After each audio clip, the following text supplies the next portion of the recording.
What's going on, guys? Welcome back to another video here on the Samurai Radio Sports Network. And today, along with the Dallas Cowboys taking the L, we have the Miami Dolphins mock draft. So let's get into it. So just to explain to you what I use. So in order to do this and to make it sort of in a realistic where I have to choose and I can't just be like, this player might fall, this player might fall. I use a site called Fanspeak on the Clock. I think it's an amazing site, and if there was anybody that I would want to be sponsored by, it would be them, just because they have multiple things you can pay if you want to increase whatever you want to do. They have GM mode where you can do free agency. It's really awesome. They have it set out for you. It goes into simulation. So if you ever want to have a draft simulation, this is something that works perfectly fine, and I'm a huge fan of it. So if you want to try it out with your own team or with the Miami Dolphins, it has every pick that they would have, and it includes the compensatory picks. And it's just a really good system. So I'm going to explain to you the picks that happened before our 22 pick, which is what we were slotted in the first round, pick 22. So I'll explain it pick by pick, and then I will go into all of our picks from there. So it started out with the Cleveland Browns selecting Myles Garrett, number 1. Mitch Trubisky going to the Niners at 2. Jabril Peppers going to the Bears at 3. Marlon Humphrey going to the Jacksonville Jaguars at 4. Jalen Tabor at 5 to the Titans. Deshaun Watson to the Jets at 6. At 7, Roderick Johnson to the Chargers, the Los Angeles Chargers. At number 8, Cam Robinson to the Carolina Panthers. At number 9, Jonathan Allen to the Cincinnati Bengals. At number 10, Juju Smith-Schuster to the Buffalo Bills. At number 11, Sidney Jones to New Orleans Saints. At pick number 12, Leonard Fournette to the Cleveland Browns. At pick number 13, Malik McDowell to the Arizona Cardinals. At pick 14, DeMarcus Walker to the Indianapolis Colts. At pick 15, Mike Williams to the Philadelphia Eagles. At 16, John Ross to the Baltimore Ravens. At 17, Jamal Adams to the Washington Redskins. At number 18, Derek Barnett to the Tennessee Titans. At 19, Ryan Ramczyk to the Tampa Bay Buccaneers. At 20, Garrett Bowles to the Denver Broncos. At 21, Reuben Foster to the Detroit Lions. And at pick 22 overall in the first round of the 2017 NFL Draft, the Miami Dolphins select Zach Cunningham, linebacker out of Vanderbilt. The picks to go in the rest of that round was Dalvin Cook to the Giants, Desmond King to the Raiders, O.J. Howard to the Texans, Charles Walker to the Seahawks, Jake Butt to the Packers, Charles Harris to the Steelers, Dwan Smoot to the Falcons, Adoree Jackson to the Chiefs, Cordia Tankersley to the Dallas Cowboys, and Caleb Brantley to the New England Patriots, with Patrick Mahomes going in the first pick overall in the second round to the Cleveland Browns. So, as well as Deshaun Kaiser going in the fourth pick of the second round to the Chicago Bears. So, to explain the rest of our picks, so we have Zach Cunningham. You've seen it on your screen already, so you already knew it was going to be Zach Cunningham, but I still am a huge fan of Zach Cunningham, and I think that this is a great spot for him, and I would love to have Zach Cunningham fall to this spot to us, and I think that it is a very big possibility that could happen. So that is my pick there at pick 22. At pick 54 in the second round, I have the Miami Dolphins going tight end, selecting Bucky Hodges, the tight end out of Virginia Tech. I don't believe that they're going to get a tight end out of free agency. I actually highly doubt it. And I feel like they're going to get a corner or two in free agency. I don't think they'll be able to lock up any good linebackers. And if they even do, like I said, it would just be guys who have to fit into a 4-3 since they've been running a 3-4. And I already like Zach Cunningham. Didn't want to pick another linebacker here. I had the choice of getting Raquan McMillan from Ohio State, but I decided to go with the tight end here and Bucky Hodges out of Virginia Tech. At pick 98, the compensatory pick in the third round because of Olivier Vernon, we have edge rusher Brian Cox from Florida. Really a defensive lineman to come off of the edge, so he's basically a D-end. And I think Brian Cox has some good size. I would like to see him in the NFL and succeed, of course, because he is a Florida Gator. But I think he could do a good job with the Miami Dolphins. They need to get some youth on the defensive line since their defensive line is aging and aging quickly. So Brian Cox is a good pickup here. And I think it's a good pick for the third round.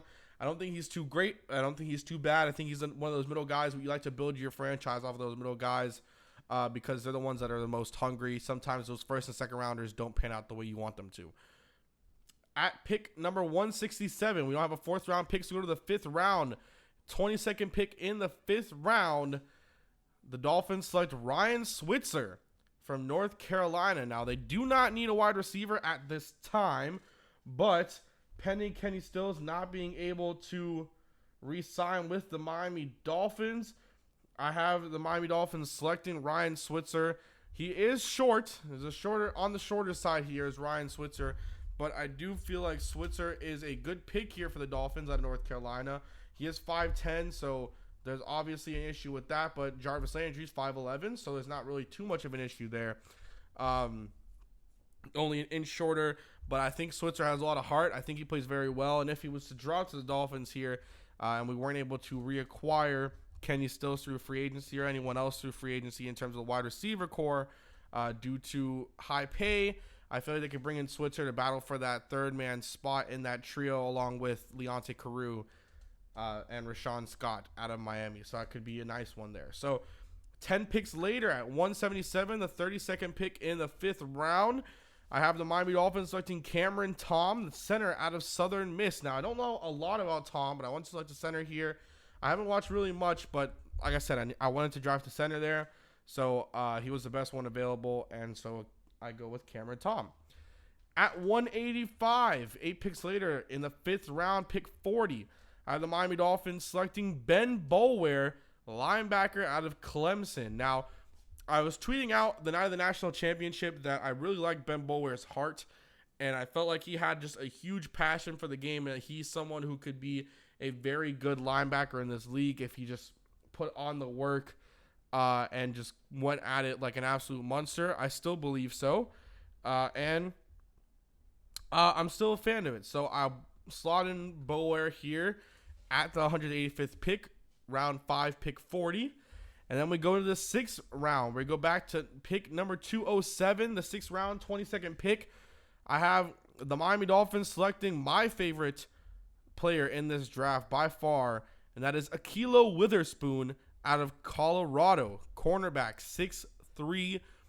We love tall corners here, even though we're switching from Vance Joseph to Matt Burke. The Dolphins love tall corners. I don't see them getting anything lower than a 6-foot corner in this draft. And although it's reaching, and I do feel like they will acquire a corner in free agency, I feel like Ahkello Witherspoon is one of those guys like Bobby McCain or Tony Lippett, well, really like a Tony Lippett, where they have that tall size and you could definitely develop them. He'd definitely be a project, but he has good ball skills in the air. He's good, and what I've seen, he's pretty good in man coverage and pretty okay in zone, but he's a guy you could build off of and get into a project. Not have to maybe rush him in since you're going to bring in some other guys, but have him there and being able to compete for a spot on the roster. I think he'd end up staying on the roster, unlike a Jordan Lucas. So at pick 243, round 7, pick 22, the Miami Dolphins select defensive lineman out of Florida, Joey Ivey. Now,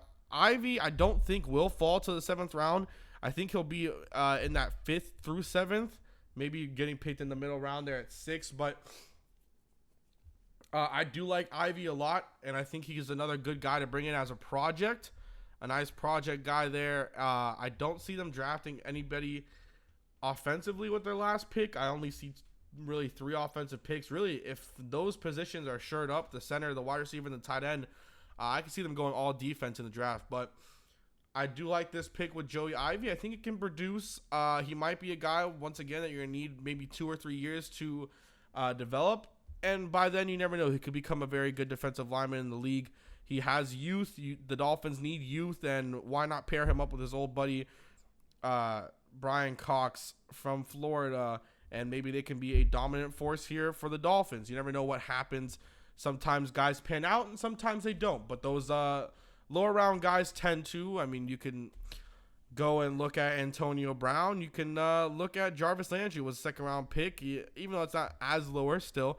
2nd round pick, Jay Ajayi was a 5th rounder, so you kind of get the point. Those lower round guys most of the time can pan out, and there's some very, very good examples of that. So I hope you guys did very much enjoy. I hope that you kind of agree with me in certain things. Let me know what you guys think the Dolphins could do in the first round, second, third, fourth, fifth, sixth, and seventh.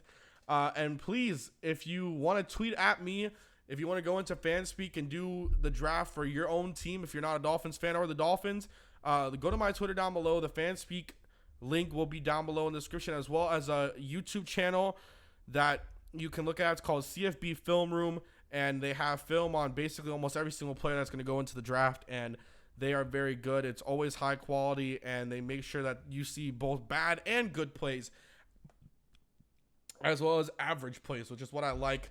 It's not just a bunch of highlights. It's actual, here's what you could get, and here's what you can't get. This is what you're looking for, so I really enjoyed that.